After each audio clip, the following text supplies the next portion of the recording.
Vincent Malой is 7 years old. He's always polite and does what he's told. For a boy his age, he's considerate and nice.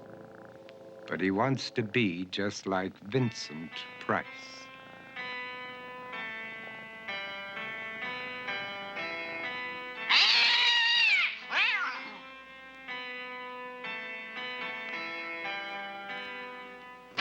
He doesn't mind living with his sister, dog, and cats, though he'd rather share a home with spiders and bats.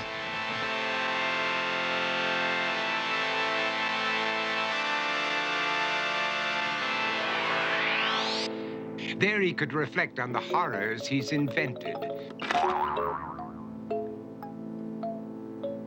and wander dark hallways alone and tormented.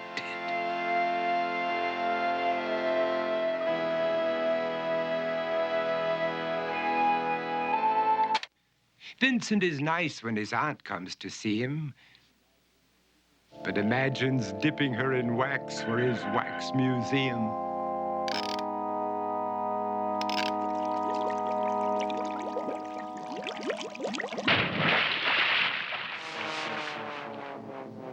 He likes to experiment on his dog, Abercrombie, in the hopes of creating a horrible zombie. So he and his horrible zombie dog could go searching for victims in the London fog. His thoughts, though, aren't only of ghoulish crime. He likes to paint and read to pass some of the time. While other kids read books like Go, Jane, Go, Vincent's favorite author is Edgar Allan Poe.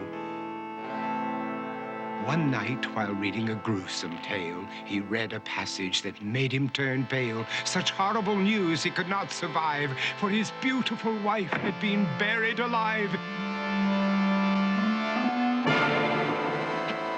He dug out her grave to make sure she was dead, unaware that her grave was his mother's flower bed.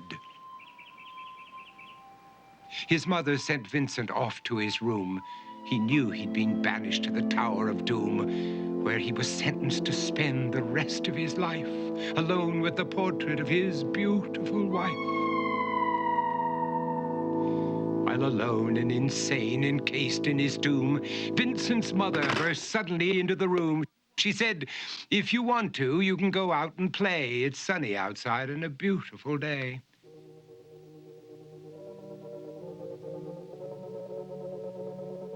Vincent tried to talk, but he just couldn't speak.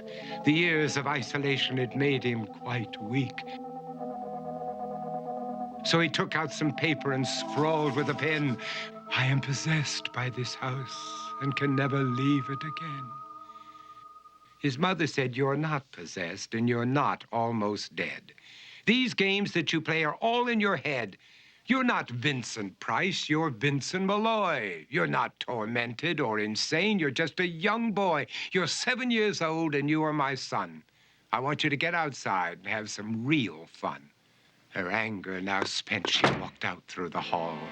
And while Vincent backed slowly against the wall, the room started to sway, to shiver and creak. His horrid insanity had reached its peak. He saw Abercrombie, his zombie slave, and heard his wife call from beyond the grave. She spoke from her coffin and made ghoulish demands, while through cracking walls reached skeleton hands.